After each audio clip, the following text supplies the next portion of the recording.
Actually, we were fooling ourselves, for deep down in every man, woman, and child, this is out of the big book, by the way, page 55. Deep down in every man, woman, child is the fundamental idea of God. It may be obscured by calamity, by pomp, by worship of other things, but in some form or other it is there. For faith in a power greater than ourselves and miraculous demonstration of that power in human lives are as fact as old as man himself. We finally saw that faith in some kind of God was a part of our makeup, just as much as a feeling we have for a friend. Sometimes we had to search fearlessly, but he was there. He was as much of a fact as we were. We found the great reality deep down within us.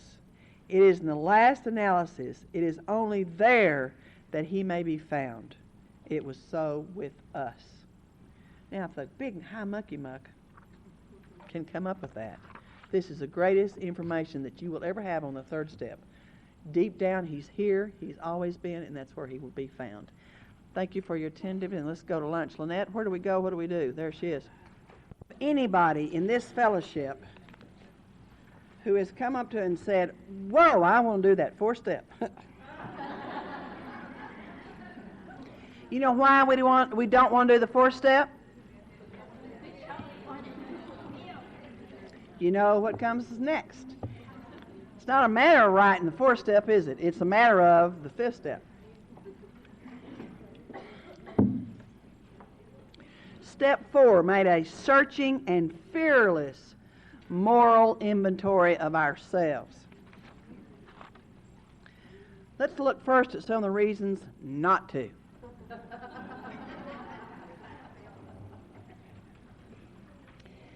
We like to wallow in our mess. We get pleasure out of it. My sponsor said to me once, and it made me so upset, but it's the truth. She looked me dead in the eye and she said, Vannoy, your life is exactly the way that you want it, or else you would do something about it now. Well, that cuts you up short every time, doesn't it? But she didn't really understand.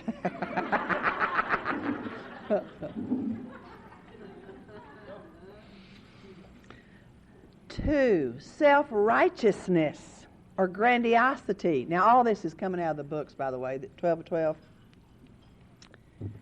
We shall point with pride. It's not me, it's the drinker. I haven't done anything wrong. If he or she or they would just quit drinking, everything would be all right. Is this correct? How could we possibly do anything wrong when the alcoholic is ripping our life apart? 3, our present troubles are caused by the drinker and other people. If they shaped up, we aren't the guilty ones, they are. Blame. Blame. We'd rather blame than take a look at ourselves. It's one of the words you have to drop from your vocabulary. Hey, girlfriend.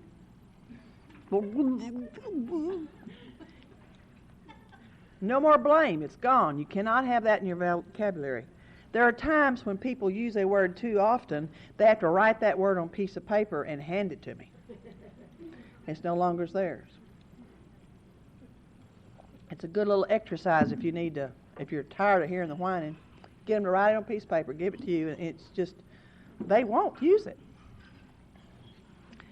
Am I disturbing you, girls? By talking, you want me to hush? It's somebody else sponsor, I can do that. 4, pride. Pride says you need not pass this way.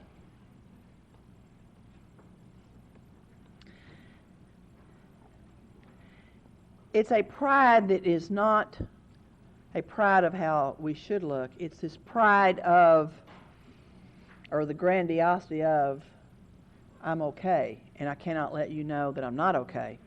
It's the one word that an Al-Anon cannot say. It's the W word that gets stuck in your throat. I'm wrong. Can't be said by an Al-Anon. Just can't be said. I'm sorry can be said a lot. I'm sorry, I'm sorry, I'm sorry, I'm sorry, I'm sorry, I'm sorry, I'm sorry, I'm sorry. Why do you say I'm sorry all the time? Why do you say it? Do it again. Feel sorry. What else? Looks good. What else? What else? What? Makes peace. And what? You deserve it because you are sorry. Yeah. All these things come into what make us up. But we can't say I'm wrong. I thought I'd disintegrate or something. I don't know what I thought. Just poof off into the universe if I said I was wrong. I'd disappear, I guess. Fear. How many people have fear? I don't think there's not one hand that isn't up. We're eat up by it, aren't we? Self-justification. Excuses, excuses, excuses. I do it because he did, she said, they said. Well, if you hadn't done that, I wouldn't have done.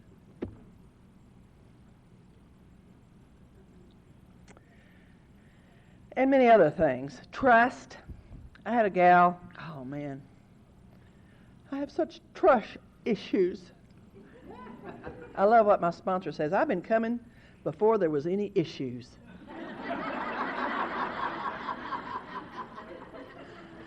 We used to have character defects here, but now they're issues. And the dysfunctional family and all these great words that have drifted by and through. If you have such a huge fear of trusting another human being, I would suggest that you might look at this is the reason you're so fearful of trust. It's because you're not trustworthy. And because of your own actions of not being trustworthy, you assume that you can trust nobody because everybody's the same way. What if you trust somebody? What if you tell them everything there is to tell about you and they go tell everybody? What's going to happen to you if they do? Nothing. Absolutely nothing. I have had everything said about me that can be said. Stuff that's been said about me that I didn't do, didn't think of, didn't dream of. I have been quoted by and fixed by and turned upside down and twisted and turned. And what's happened to me? Nothing. I'm still right here. I'll tell you my fifth step from the podium. I don't care. Because I'm not that same human being. It just doesn't matter. That person, the sick person that I was and came to you, you have healed. And I'm in the process and continue to be in the process of being transparent. I want to be transparent, as my good friend Bob White said. Our goal here is to be transparent. And the only way that I have accomplished this with the people that I know of is to take an inventory and share that with myself, another human being, and God, and then it's healed. And it just ain't, it's not important. It's not important. The 12 and 12 says, step 4 is but a beginning of a lifetime practice. It can be suggested that first we have a look at those personal flaws which are actively troublesome and fairly obvious, like resentment, fear, and sex. I have this very small book of 12 steps and 12 traditions. There's a bigger one, but this is a small one. It has tremendous questions in here to ask to help you look at the areas that you need to look in. Now, I have seen 4-step guides out the kazoo over the years. I've seen people who have thought up of a 12-step guide, who have gone down and had them printed up and sold them. There's a guy in L.A. that has an index book, one of these books like I've got, great big. He's got graphs, take a piece of pie out of this. He's got dots and diddles and columns and checks and dings and bells, and he sells it. He has a seminar on the 4th step. All day long seminar, and sells it. Where's that bucket? Pass it again. I think I deserve a little money for this. That's just about the way it is. There is all kinds of literature out there on the 4th step. But I would suggest to you that you keep it into the experts who died for us and who have lived for us and who have decided this is the best way to do this, and they have not changed that since 1939. I don't know, I'm not good in arithmetic. That's a long time. It has worked perfectly since 1939, over and over and over, for those who have worked it. So don't go out there and get all this stuff. And I got a new little chickadee, and she's new to me, but she's been around for a while, and she called me the other day, and I just had her for a few weeks, and she said, there is a seminar this weekend on da-da-da-da. I think I'll go. And I said, well, I think that's fine. That's what you want to do. And let me tell you what that seminar is going to do for you. It's going to make you feel really good and really high for about a week or two. And then you forget what was said and what they did, and then you'll be back into the dumps. Now, what are you going to do 2 or 3 weeks from now? And you spent $230. It's a temporary fix for what the Big Book and the AA's 12 and 12 has outlined for us. So if you don't know how, ask your sponsor, number one, and she will show you the Big Book, which is lined out how we do it, tells you what to write on, and then the 12 and 12 has a lot of questions to answer. The Big Book says resentment is the number one offender. From it stems all forms of spiritual disease. We overcome this disease, we have to straighten out physically, mentally, and spiritually. Out of the 12 and 12 says, I should have been smart enough to let you know to bring these books. I was not, and I apologize for that. Because I've got little bings and dings and dangs and no pies, but I've got all this other check marks on this. On page 48 of the 12 and 12, it says, I like this, let's ponder over the list to look at our personalities. Or if you would like, call them an index of maladjustments. I like that one. I have an index of maladjustments. Doesn't that sound better than character defects? To avoid falling into confusion over the names of these defects and what they should be called, let's take a universal look at the ones that we usually talk about, the 7 deadly sins. Pride, greed, lust, anger, gluttony, envy, and sloth. It says, it is not by mistake, or accident that pride heads this procession. For pride, leading to self-justification, always spurred by conscious or unconscious fears, is the basic breeder of most human difficulties, the chief block to our true progress. Fear. Resentment. Resentment covers up fear. The Big Book lists, most of you know, the chart. They have this little chart. I have personally never done it. We didn't do it back when I was new, and I've just never done it. It's the 3 columns. I'm resentful at, the cause and effects my. And then I've heard a mysterious, in some people's book, it's not in mine, the 4th column. Have y'all heard the 4th column? There's a 4th column. It just amazes me what people come up with. There's 3 columns here. I'm resentful at, the cause affects my. 3 columns. Then they say, and then the 4th column, and it's logical, the 4th column out there, they're calling it's my part, which of course you look at, but it's not in here. And this is on resentments. You make a list of the people you resent first, and then why. And it says affects my. Example, I'm resentful at Mr. Brown. The cause, his attention to my wife, told my wife about my mistress. Brown may get my job at the office. Affects my, is the next column, sex relations, self-esteem, fear. Now, when I was new, was not aware enough to figure out what anything affected. I did not know self-esteem. I didn't know what that word was. Never had heard of it till I got in these rooms. So that did not work for me when I was new. And these columns are only for resentments. If you'll turn the couple of pages over in the big book, it talks about fear. On page 68 it says that resentments lead to fears. It says, we reviewed our fears thoroughly. We put them on paper. So evidently when it got to fears, he intended for you to write about what you were afraid of. And then the same thing goes for the next one down at the bottom of page 68, now about sex. We put those on paper. It is written in here 17 times, written is stated in here, that we write.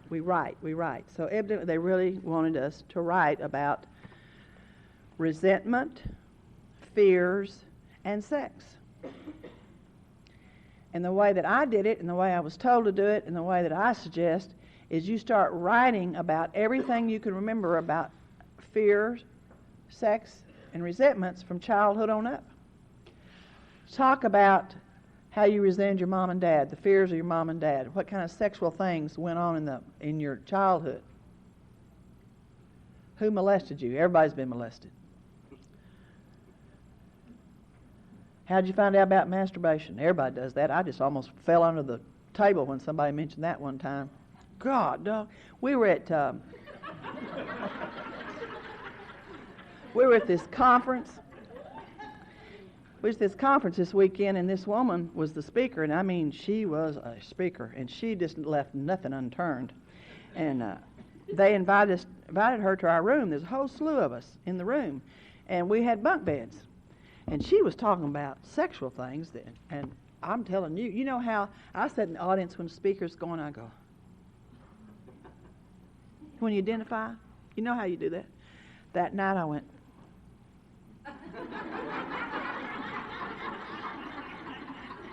I did not want my head to move 1 inch.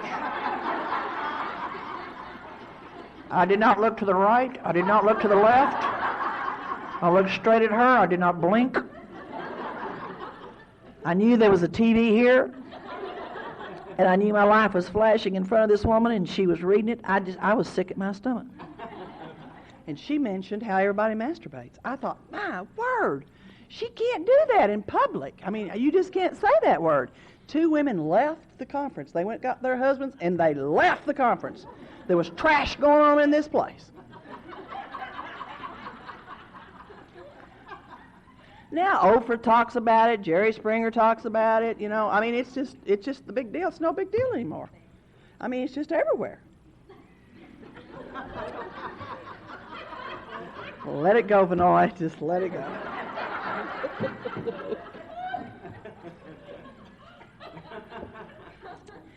Something flashed through my head that I should not say at all. So we get these things and we know that we are not different. We talk about these things, and this lady helped us and gave us this information. And once you have the information, an inventory is not that scary. I have listened to a lot of inventories, and let me tell you, they're boring. There's nothing different. Nobody's done anything different. In all the years that I've been listening to inventories, there's one thing I really wished I hadn't heard. Only one thing. And it was not from an Al-Anon, it was from an alcoholic who chose me to share this inventory with. And I wish I hadn't heard that, because it was information it was like a legal thing. And I don't know if y'all heard this. Several years ago, this guy spilled the beans in an AA meeting about, you remember it was on television, I think, and everywhere, about a crime that he committed in an AA group, and they took a little group conscious afterwards and went and told the police, which they should have. They really should have. But then it was this big controversy of blah, blah, blah, blah, blah. Now, why did I bring that up? us Al-Anons have never done anything that would possibly cause us any kind of problem like that. We're such above that trash.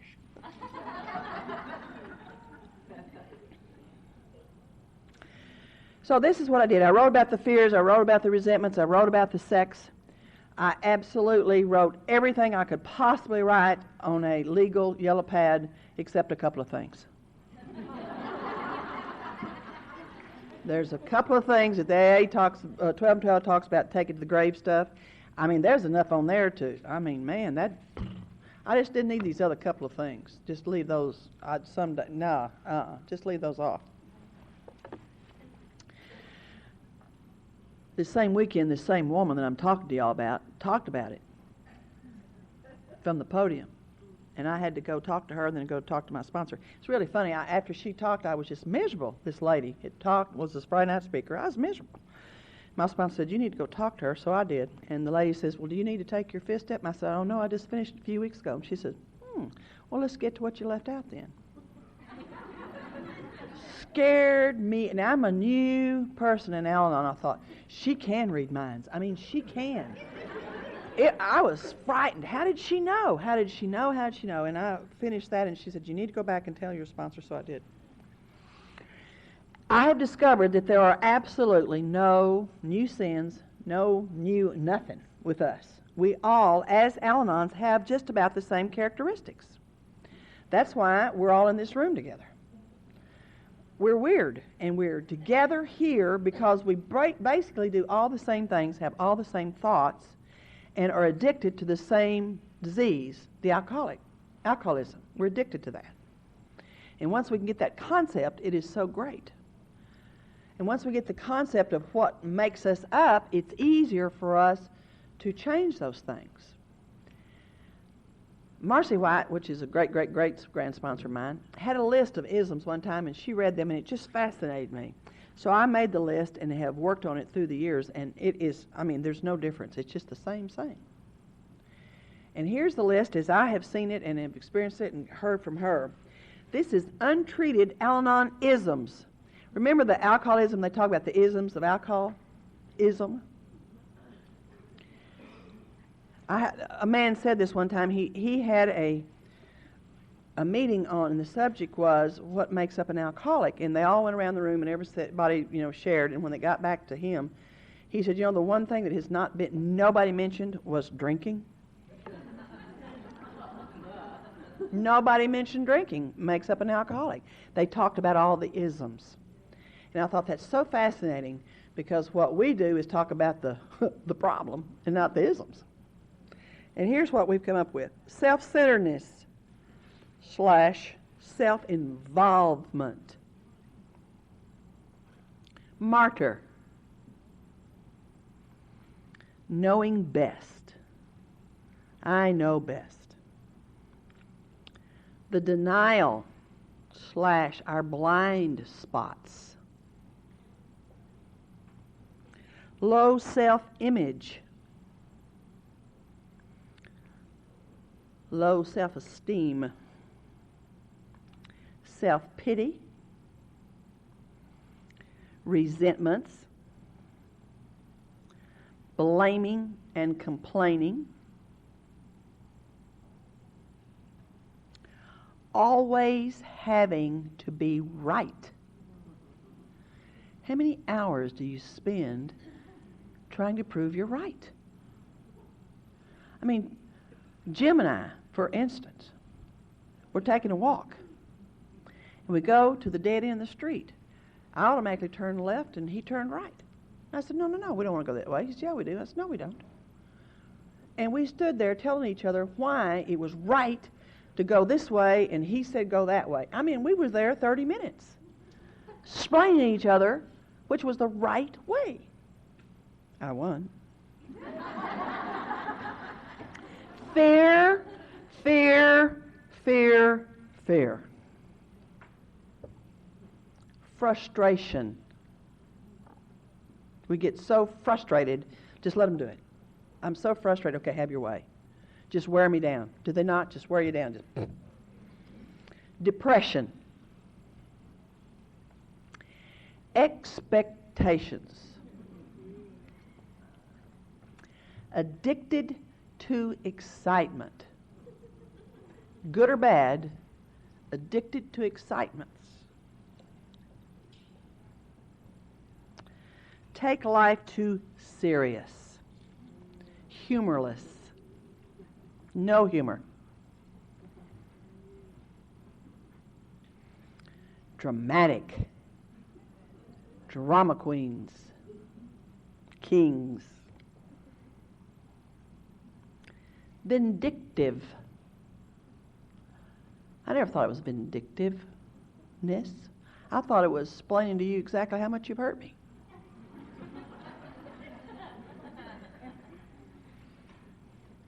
As soon as we put ourselves on the back burner, as soon as I take care of you, I might take care of me. As soon as this happens, I will take care of me. As soon as this gets fixed, as soon as. And the last two I save for life all the time because I think it's our sickness to the nth degree. Control. The drinker drinks, we control. They drink to get rid of their fears, their insecurities. We control to get rid of our fears and insecurities.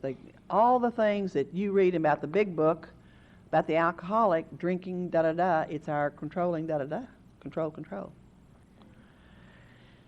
And the fear of abandonment. We put up with absolutely anything because of the fear of abandonment. Now, when you get all this and you get it down on paper and start reading it, everybody comes at it a little different way, but it's all the same thing. Our inventories are basically the same. There's no new nothing. Some waited till the fleet come in, and some said hi to the football team, you know? I mean, there's no difference. We have hurt ourselves in many, many ways. I believe that timing for an inventory is critical. There was a lady in our group that was there forever. I mean, forever and ever and ever. Very, very active. Just backbone of that group. She did not take an inventory until she was like 17, 18 years. She took an inventory. It was way too late. It was too late. And she started using another disease to help her. She ate herself to death. Literally ate herself to death. I believe you can take it too soon. I believe in this. I believe it takes the first year to set in the program, to hear what we're saying here, to learn the language, to learn to say anonymity and autonomous and all that stuff. It takes that much time to sit in open AA meetings to understand the disease of alcoholism. It takes that long to start feeling comfortable just walking into a meeting by yourself. And it takes that long to take the first 3 steps. Around a year, 9, 10, 11, 12, 13, 14, 15, whatever you want to, I believe, in my experience, is a good time for an inventory. Now, that's just mine.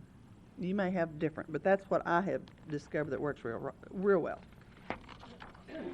This book, The 12 and 12, gives you reasons not to, it gives you reasons to, and it tells you what the results are going to be if you take an inventory.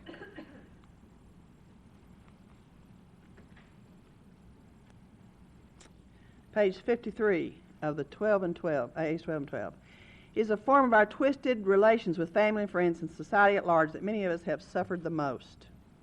We have been especially stupid and stubborn about them. I showed this to my husband many times. The primary fact that we fail to recognize our total inability to form true partnership with another human being. I'm going to read that again, because those of us in this fellowship need to know this. Whether it will be Al-Anon, Al-Anon, alcoholic, this is one of our things. The primary fact that we fail to recognize is our total inability to form a true partnership with another human being because of all of our isms. Our enigma digs two disastrous pitfalls. Either we insist on dominating the people we know, or we depend on them far too much. If you be alcoholic or be Al-Anon, those things can happen. If we lean too heavily on people, they will sooner or later fail us, for they are humans too and cannot possibly meet our incessant demands. In this way, our insecurity grows and festers. When we habitually try to manipulate others to our own willful desires, they revolt and resist us heavily. Then we develop our hurt feelings, a sense of persecution and a desire to retaliate.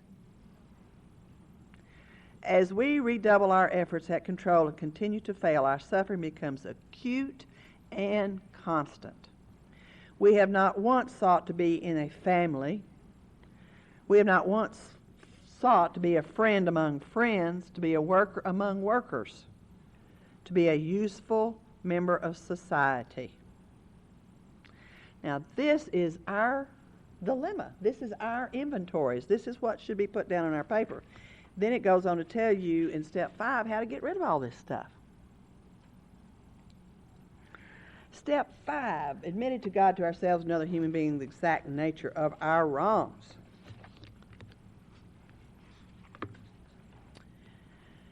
If we skip this, what will happen?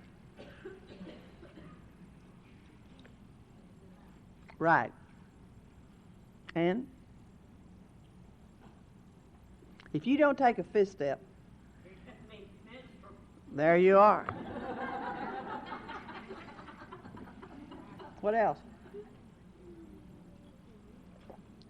You'll leave. Did somebody say you'll leave? Yeah, you'll leave. Absolutely. You don't think you can cut it. How many of you have taken a 5th step and at that moment felt you finally belonged to this fellowship?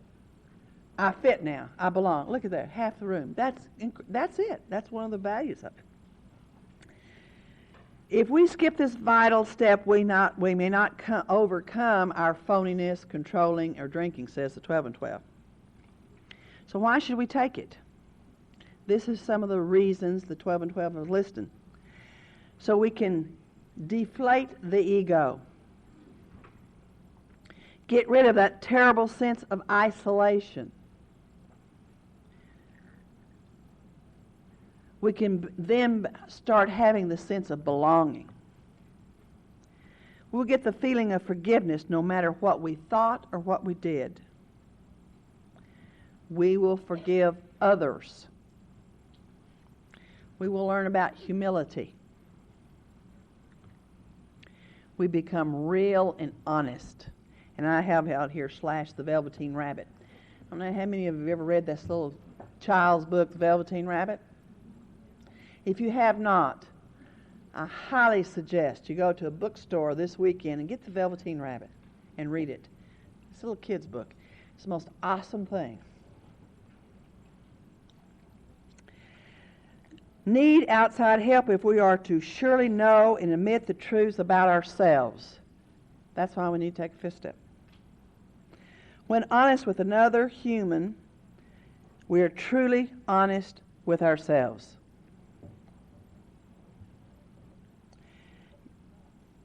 People of very high spiritual development always insist on checking with others for guidance from God, and that's why we admit to ourselves, to another people, and person God.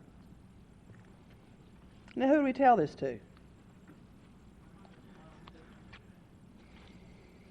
Why? Why do you tell it to your sponsor? Accountability. They've been there. One person needs to know all of you. You can tell this one a little bit, and then go tell this one a little bit, tell this one a little bit, and you get a little bit of relief, don't you? But not everybody knows all of you. Not everybody knows how cunning and manipulative, and that you're a martyr, and that you can't say that I know best, and that you're wrong. All those things, right? So it's important that you take a 5th step with one person. Out of my part of the country, they've done something that just fascinates me. I mean, it fascinates me. They say for about 6 months while I'm working on my inventory. Well, I'm in the middle of my inventory. Well, 3 months later, well, I'm trying to finish my inventory. And this is why I'm so crazy. I'm on my inventory. 6 months, they're writing a little bit each night. I would slit my throat and bleed to death. It is like, for me, going to have surgery. Make the incision from stem to stern. Oops, wait a minute. Put a Band-Aid over it. I got to go to work. I'll be back in the morning for this surgery. I'll go back in the morning. Okay, take the Band-Aid. Split me open again. Whoops, wait a minute. I got to go back to work. Put 2 Band-Aids on. I'll be back in the morning. I cannot imagine anything more miserable or horrible or totally useless. You're not going to write about yourself for 6 months. I don't know where they get that. Sit down with a pencil and piece of paper some Saturday afternoon or some Sunday afternoon when everybody's gone and say, God, guide my pen at the top of that and start writing. And when you get through, call your sponsor and say, I've got the 5th step. my inventory done. Can we do a 5th step? And go over and do it.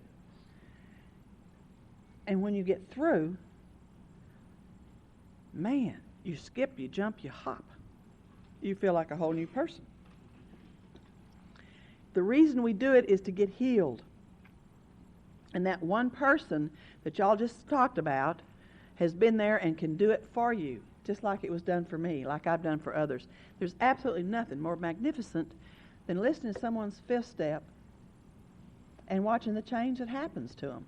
I guarantee you I forget most of it. I don't remember hardly anybody's 5th step. A few of them, it's like, whoa, I wish I'd thought of that, you know.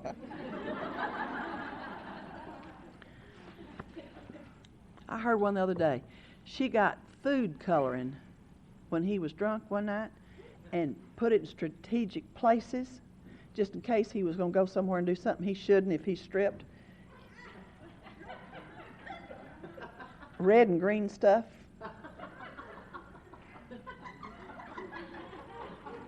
I thought, boy, I wish I'd have thought of that. She colored her husband's, with red and green food coloring.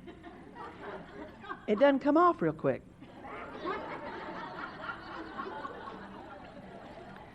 I use saltpeter.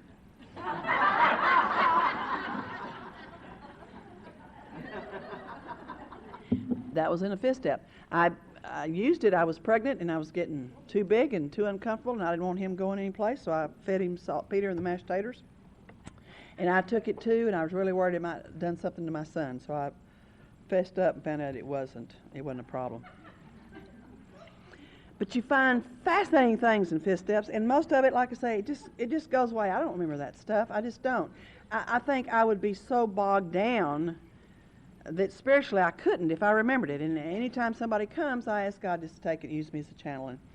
And what we do is we read out of the big book what to do when you need to take a 5th step. Oh, Lord, it's going to take me forever to find it. Okay, page 72. In the big book, having made a personal inventory, what should we do about it?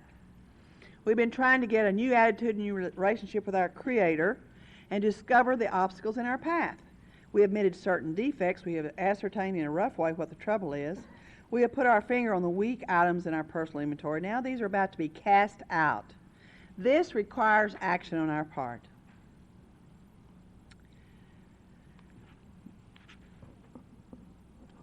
Okay, this is probably difficult, expressing our defects with another person. We think we have done well in admitting the things to ourselves. There's no doubt about it, but that you do need to find somebody else, and then it tells you who to take it with. And then on page 75, when we decide to hear our story, we waste no time. We have a written inventory, and we are prepared for a long talk. We pocket our pride and go to it, illuminating every twist of character, every dark cranny of the past. Once we have taken this step, now this is some reasons to take the 5th step. We can look the world in the eye. We can be alone and at perfect peace and ease. Do y'all remember the first night you got a full night's sleep? It was a spiritual experience, a full night's sleep, whether he came in or whether he didn't come in. Our fears fall from us. We begin to feel the nearness of our Creator. We may have had certain spiritual beliefs, but now we begin to have a spiritual experience.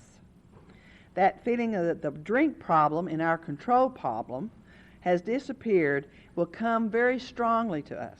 We feel we're on a broad highway walking hand in hand with the universe. Then it tells us what to do. When we get through with this, when we returning home, we find a place where we can be quiet for an hour. And I point this out to people. It doesn't say 10 minutes or 30 minutes. It says an hour. We go someplace for quiet time. Carefully review what we have done. We thank God from the bottom of our heart that we know Him better. Taking this book down, it says taking this book down. Of course, they have it with them. We turn to the page which has the 12 steps. Carefully reading the first 5 proposals, we ask if we have omitted anything. For we are building an ark from which we shall walk a free man and woman at last. Is our work solid so far? Are the stones properly in place? Have we skimped on the cement to the foundation? Have we tried to make mortar without sand?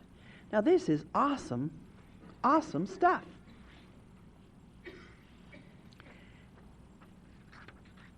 How do you hear somebody's inventory? How do you do that? I remember my first one, I was so frightened because I wanted to be so perfect, you know, because it was so perfect for me when I finally got it. And I had such a spiritual experience. I was nuts trying to make everything just perfect. Crazy. And I finally called my sponsor. I've done this and that. And she said, you know, why don't you just let God take care of this? And it's very hard. You're not going to screw it up. You cannot screw this up. The only thing you do, the only thing you ever have to do, the only thing I ever have to do is just do what was done for me. You can't screw that up. So I opened the door.